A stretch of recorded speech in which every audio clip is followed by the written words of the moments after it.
Hello YouTube friends, welcome back to my channel. If you're new here, welcome to my channel. My name is Jeanette and this is New Way to Live, my quest to lose weight following my VSG procedure, find my purpose or purposes in life, and take back my life.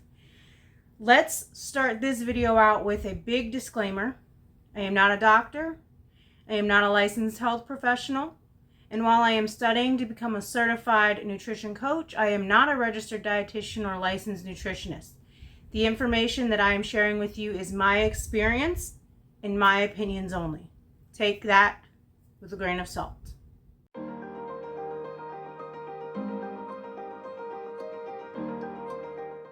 Well, I am late again. I wanted to film this video 2 weeks ago. If you see me looking down, it's because I have notes here. But that didn't happen. Instead, life happened. But I wanted to come on here and share my 6-week post-op update with you guys and talk a little bit about what has been going on for the last 6 to 9 weeks. I'm just going to give you a quick rundown of what the last weeks have looked like and the last 9 weeks have looked like. I say 9 weeks because I started my pre-op diet 3 weeks before my surgery date, and I'm including that. So let's get into the video and let's get into this quick rundown of what the last 9 weeks have looked like. At the start of pre-op, which was 3 weeks prior to surgery, I weighed 361 pounds. Probably my highest weight, if not close to. Surgery day, I weighed 343.5. For weeks 1 and 2, I was on a liquids-only diet. No more than 16 ounces of milk per day, only apple juice, which I didn't really drink apple juice, but no more than 8 ounces per day, at least 80 grams, 60 to 80 grams of protein. I drank mostly protein shakes. I stuck to the pre-made protein shakes for convenience. I will say that if you are looking into weight loss surgery, don't get wrapped up in what you see in these support groups or what you see on Instagram. Don't buy a bunch of things thinking that you're going to want them afterwards. I spent $150 on protein powders and sample packs, and I have not used them. I'm not going to use them. I don't want to drink protein shakes. Now, if you're a protein shake drinker, by all means, you do you. But wait if you can to purchase it. Otherwise, you could potentially be wasting money. I bought probably 10 or 11 containers of broth, and I maybe used 2, if even. I'm not a broth person. Didn't work for me. Just kind of food for thought. If you're going into this, don't spend a lot of money on food until you get to that point. Week 2, I was able to add sugar-free pudding and plain Greek yogurt, which the pudding didn't do anything. It didn't fill me up, but the Greek yogurt really helped. And I was able to maybe consume a quarter of a cup at a time, 2 to 3 ounces at a time max. At the end of week 2, I weighed in at 326. So there was close to a 20-pound loss there. Weeks 3 and 4, going into weeks 3 and 4, I was able to transition over to the pureed phase, and pureed meaning blended to the thickness of applesauce. For week 3, it was a thinner consistency, trying 1 food item at a time. Week 4 was a thicker consistency, trying 2 food items at a time. For this week, I lived off of protein shakes, pureed black beans, which I called refried beans, mashed potatoes, mashed cauliflower. I tried some cottage cheese, but it was a little too salty for my taste. Having to avoid small seeds, no spicy spices, raw fruits and veggies. I could eat scrambled eggs with no Pam. I had to use like regular butter if I was going to cook it. And I could eat maybe 3 ounces at a time. At the end of week 4, I weighed in at 321.2. So there's a little bit of a loss there. And then going into weeks 5 and 6, this is where I was able to start eating soft foods, and where I began to focus more on eating behaviors. If you're looking into weight loss surgery or you're post-op, then you know about the 30-30 rule. No drinking 30 minutes before eating or 30 minutes after eating. If you can envision your stomach being kind of like a funnel, if you have food in the funnel and you push water into the funnel, it's going to push the food straight through. If you have water in your funnel and you push food into the funnel, it's going to cause the food to come up and not be able to go down. That's why you wait 30 minutes in between eating and drinking. And then this is where I started choosing. I'm able to consume at weeks 5 and 6, 4 to 6 ounces, about a half a cup to 3/4 of a cup at a time, not including protein shakes and yogurts, because technically those are liquids. A good rule of thumb that my particular clinic gave me, and quick disclaimer, these last 6 weeks, this is the plan that my clinic has had me on. So your clinic might have you on something different. Your doctor might have you on something different. You take that up with your doctor. This is my experience. A good rule of thumb that they gave me at the clinic was, when reading labels, to choose items that have 3 grams of fat or less and 5 grams of sugar or less. Basically, the way they explained it was 1 gram per letter in the word. Why 1 gram per letter in the word? I don't know. It's just easy to remember, I guess. But there's 3 letters in the word fat, so 3 grams. There's 5 letters in the word sugar, 5 grams. It keeps it simple. Going into, at the end of week 6, which is my current weight, 312.2 pounds. Over the last 9 weeks, I have lost 48.8 pounds. I am able to wear jeans that I have not wore in 2 years. I think I'm currently in a size 26 jeans and a 3X shirt. When I started this, I was not able to wear those 26s. You could say I could wear a 28, but I chose not to because they were hard to find and I was buying 4X shirts. So now I'm able to wear the jeans that I have and button those up. My clothes are fitting a whole lot more comfortably. I'm not out of breath when I'm walking. I feel very good at this point. And now that I'm going into week 7 and beyond, my diet is focusing on solid foods, still 4 to 6 ounces at a time. Eventually, I should be able to eat up to a cup of food max. Right now, and for the next 3 to 4 weeks at least, no lettuce or rice. I can have spinach and kale, but take it slow and kind of see how my stomach can digest it. I can start adding raw veggies and fruits without skins and seeds. Now here's why I haven't really wanted to come on here and talk about here's what I'm doing for this week and here's what I'm doing for that week. And it's because a lot of that it's very boring. There's nothing to come on and talk about when in week 1 and 2 saying, oh, I had X number of protein shakes today, or I had X number of puddings today. That's boring. Or at least I think it's boring.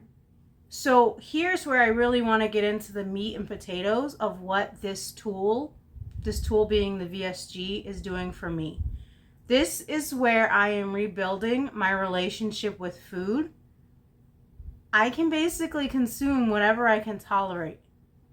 But that doesn't mean that I can go back into my old habits. I'm avoiding things like breads, rice, pasta, sweets, chips, processed foods, crackers. I'm avoiding sodas. Obviously, you're not supposed to drink soda for one reason. It's the carbonation causes your stomach to swell up. And the stomach is still healing at this point. I still have a couple more weeks of my staple line healing. They say don't drink sodas because the carbonation can cause your pouch to stretch. I've read a lot of inconsistent thoughts on that, on whether or not it does cause your pouch to stretch, whether it doesn't. I think that the real problem with carbonation, and again, I'm not a doctor, but this is just based on the things, the medical scientific studies that I've read, is that the carbonation causes gas buildup and it fills your stomach up, your pouch up with emptiness. So you could feel full, you're going to feel gassy, but there's nothing in there. There's no nutritional value to it. That's the way I see it anyway. I don't drink wine, so that's not a big deal. And I'm avoiding sugary juices, sticking to water and electrolytes. I add the Walmart brand, the Great Value brand, electrolyte flavors to my water, and that kind of helps me make sure that I'm staying hydrated and not losing those electrolytes. It's not to say that I'm not going to be able to eat these things eventually at some point, like breads, rice, pasta, stuff like that. But right now I'm listening to my body, and my body is telling me I don't want these things. When I stop to get my husband something for lunch through the drive-thru, I don't feel the same urge that I felt before. And I know that that's going to change over time, but I don't feel that urge to eat French fries and to eat cheeseburgers. And I feel the urge to give my body the good, nutritious stuff that it wants, and not the stuff that I think it wants, if that makes sense. And I'm not following a specific diet or a specific meal plan. I'm just eating what my body needs, focusing on getting my protein, which is 60 grams minimum per day, and my water, which is I'm trying to get at least 64 ounces of water in per day. And then veggies, and then other things. And I'll probably be adding a greens powder in once I can find one that has minimal added ingredients and doesn't cost an arm and a leg. So if you know of one or you have one you like, comment below so that I could check it out. I want to try to add that into my daily routine, because since we can only consume so much per day, right now I think I'm getting in on average maybe 600 to 700 calories. I should be 800 to 1,000, but I'm getting in about 600 to 700 calories per day. And a lot of that is in the form of protein, not very much in the form of vegetables. So I think that adding a good wholesome greens powder might help just kind of move some stuff on the inside. And I don't know. You tell me what you think in the comments. What have I been doing for the last 9 weeks, the last 2 weeks since we spoke last? Well, there's been a couple things going on. I'm still going to therapy bi-weekly. I think this is a very important step for anyone to take, anyone who's going through this process. And we don't just talk about food either. She's an all-around therapist, so she's helping me figure out my life. This is an investment for me. My insurance doesn't cover it, so I'm paying out of pocket for it. Invest in yourself. If you're on this process of getting weight loss surgery, or even just losing weight in general, maybe not even getting surgery, you're just trying to lose weight in general, there are costs associated with this. And if I'm willing to spend thousands of dollars to go and have this tool implemented into my life, then I should also be willing to spend a little on investing in myself mentally. For me, that's getting a therapist. She's helping me figure out my life. We talk about work, we talk about family, we talk about food, we talk about whatever I want to talk about when I get there. And that's probably the best decision that I've ever made, was starting to see her before I left, and then continuing with it after my surgery. The other couple things that are going on is that I started back to work within the last 2 weeks, and this has kind of been a struggle for me. I was let go from my previous job a couple weeks before my surgery, and I'm having to find a new job, which I found. It's a more labor-intensive job than it was before, but I've worked retail before, so it's nothing new to me. But the issues that I'm having at work are staying hydrated and eating while at work. We're not allowed to have water with us on the floor, and we're not allowed to have water at the front register. So the only time that I'm able to hydrate or eat is on my 15-minute break or my 30-minute lunch break. And by the time I get to my 30-minute lunch break or my 15-minute break, I have to choose between eating or drinking because of that 30-30 rule that I talked about before. I have to wait 30 minutes between eating and 30 minutes between drinking, and it takes me about 30 minutes to eat. So I have to choose when I start my lunch break, do I want to drink water or do I want to eat something? Most of the time I choose water over eating because it gets very hot on the sales floor, and I'm constantly moving. And it's more important, in my opinion, to stay hydrated than to eat. And also, I kind of feel like if I eat something while I'm overheated, I might get sick and it's not going to sit well in my stomach. So that's a struggle that I've been having. And then because I go 6 to 8 hours without eating, by the end of the day, I'm only consuming 400 to 600 calories when I should be at 800 to 1,000 right now. Again, if you have any suggestions, please share them in the comment. I'm open to suggestions, and I'd like to know what I could do. Anybody who works in retail who's in a similar situation, how can I make this easier? The other thing that I've been doing is working on my side business and my website, which I haven't really talked about on here, but if you like wax melts or candles, check out my website, ajswaxco.com, and my Instagram and Facebook at ajswaxco. I'll link it. I'll leave the links below. This is something that I'm trying to do from my own home. Everything is hand poured, and so it takes time to build up the business plan, and it takes time to do the marketing and to figure out, how I'm gonna label things, and it's taking a lot of time, and it's going a lot slower than I had hoped. So that's taking a lot of my free time as well. Something else that I've been doing is taking the NASM Certified Nutrition Coach course, and I'm doing this for 2 reasons. The first reason, which is the main reason, is to learn more about food and nutrition, what my body needs, how to approach my diet and nutrition from different angles. Instead of paying a not a nutritionist, but instead of paying a nutritionist or getting a certified coach or having somebody coach me on what my diet needs, I want to teach myself. And then the second reason is hopefully I'll be able to use this knowledge to help somebody else in the future. And I do post daily on Instagram and Facebook at New Way to Live. If you haven't followed me there, follow me there and check out some of the stuff that I've been sharing from my certified nutrition coach training. The last thing that is going on is I have been trying to create a schedule that is sustainable for me. As I'm getting back into working, I have to be more mindful about planning my days to include time for my nutrition study, building my business, growing my channel, taking time for me and the family. And on days that I work, I usually work in the mornings. I'm typically up at 5 a.m., having to leave the house by 6:45. So if I can find a way to do this every day and not just the days I work, I may be able to make something consistent happen, and not only consistent but sustainable, because that's the problem that I have.